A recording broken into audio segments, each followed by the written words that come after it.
Coach Greeny, we're going to start the second half of the Pac-12 season. You're tied for second place. Is this where you thought the team could be at this point in the season?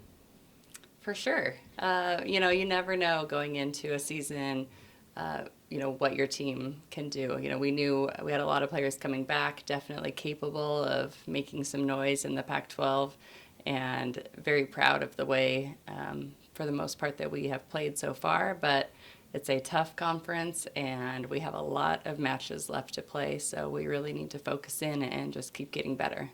Tell me what's good and what's bad about playing teams a second time.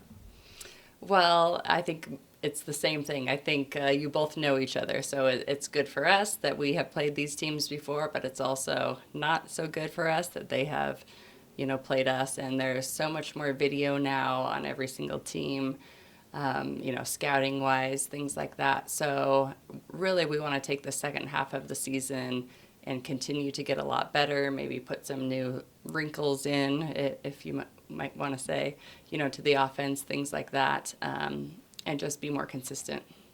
So you're ranked second in the nation in blocking, but you're going to play the first-ranked team in the nation in blocking. That would be Stanford, Yes. on their court on Friday. So two great blocking teams. How does that end up being in our advantage? Well, first of all, I think for both teams, we see great blockers every single day in practice. So it's something that we're used to. So what's really important about playing a great blocking team is to be able to pass well. And, I think last time we played Stanford, I thought we passed pretty well. It was a close blocking match. Neither one of our teams hit extremely well. So really to focus on passing and being aggressive offensively.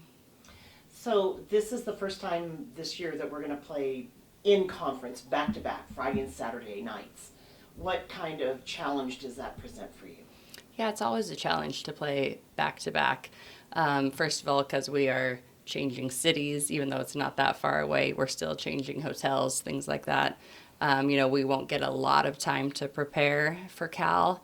A little bit of video, a little bit of, practice, because we don't want to do a whole lot because we play that night. So I think just recovery-wise, our trainer is very, very good at helping us recover as much as possible, hydration, things like that, getting to bed as fast as we can Friday night just to be able to prepare for that quick turnaround on Saturday.